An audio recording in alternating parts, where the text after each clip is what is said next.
Class শেষে শিক্ষার্থীদের আড্ডা, রাজনৈতিক দলের কর্মীদের স্লোগান কিংবা দর্শনার্থীদের পদচারণায় সকাল থেকে রাত পর্যন্ত মুখরিত থাকে ঢাকা বিশ্ববিদ্যালয়ের প্রিয় টিএসসি চত্বর। আর টিএসসির এই কোলাহলের অন্যতম অনুষঙ্গ সেখানকার ছোট ছোট চায়ের দোকান। লেবু চা, দুধ চা, আদা চা, মাল্টা চা, তেঁতুল চা, মরিচ চা, মাল্টোভা চা, হরেক রকমের চায়ের স্বাদের মতো হরেক রকমের মতাদর্শের হরেক রকম মানুষের দেখা মেলে টিএসসির এই চায়ের দোকানগুলোতে।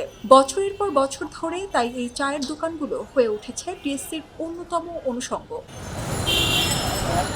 সম্প্রতি বহিরাগত নিয়ন্ত্রণের অংশ হিসেবে চায়ের দোকানগুলো উচ্ছেদের ব্যাপারে কথা ওঠে। প্রশ্ন ওঠে দোকানগুলোর বৈধতা নিয়ে।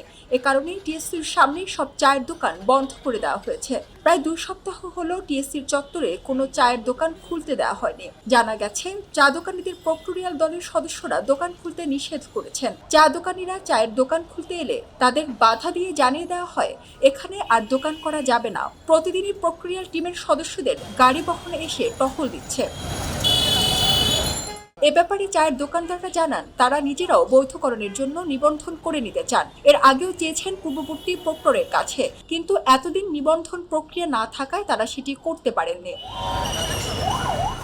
দোকানদাররা আরো দাবি করেন তাদেরকে দোকান বন্ধের বিষয়ে আগে জানানো হয়নি। প্রক্টোরিয়াল টিম মাইকিং করেছিল, কিন্তু সেটি অন্য ভাসমান দোকানগুলোর জন্য, বিশেষ করে উদ্যানের দোকানগুলোর ব্যাপারে চায়ের দোকানিদের কিছু বলা হয়নি। এভাবে হুট করে আমাদের উঠিয়ে দিলে আমরা যাব কোথায়, আমাদের পরিবার কিভাবে চলবে? 2 সপ্তাহ যাবত আমরা বেকার, আমাদের সংসার চালাতে হিমশিম খাচ্ছি। আমরা চাই দ্রুত আমাদের দোকানগুলো খুলে দেওয়ার অনুমতি দেওয়া হোক। তবে বিশ্ববিদ্যালয়ের নতুন প্রশাসনের ভয়ে কোনো দোকানি প্রকাশ্যে ক্যামেরার সামনে কথা না বলতে চাইলেও কথা বলেছেন শিক্ষার্থীরা। তাদের দাবি শিগগিরই তাদের প্রিয় টিএসসি চত্বরের চায়ের দোকানগুলো খুলে দেওয়া হবে। জনসমাগমটা যেন কম হয় সেই জন্য এই পদক্ষেপটা।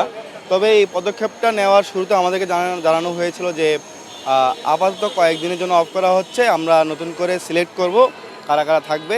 স্বল্প কয়েক দোকান থাকবে, যেমন এখানে আপনি দেখেন ঢালাওভাবে বেলপুরি, ফুচকা, মোমো, চায়ের দোকান, অনেক রকমের দোকান ছিল। আসলে এটা যেহেতু একটা ছাত্র শিক্ষক কেন্দ্র, এখন ছাত্র শিক্ষক মিলন মেলা হবে, এই মিলনটা সমাগমটা হবে চায়ের আড্ডায়।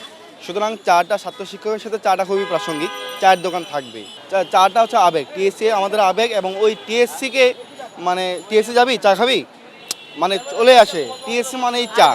আর এখানে বিভিন্ন রকমের চা পাওয়া যায়, আপনার মরিচের চা থেকে শুরু করে মাঝখানে অপরিচিত চাও তৈরি হয়েছে। তো চাটা হচ্ছে খুবই প্রাসঙ্গিক জিনিস।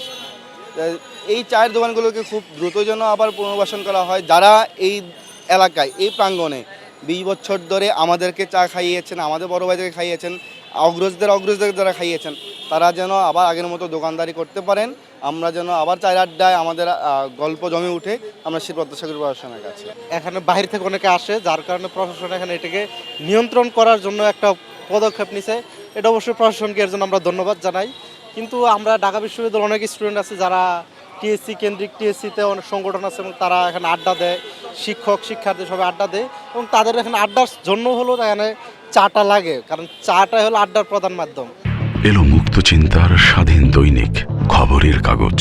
এখন খবর হবে নিখাত, নির্ভীক, নিরপেক্ষ।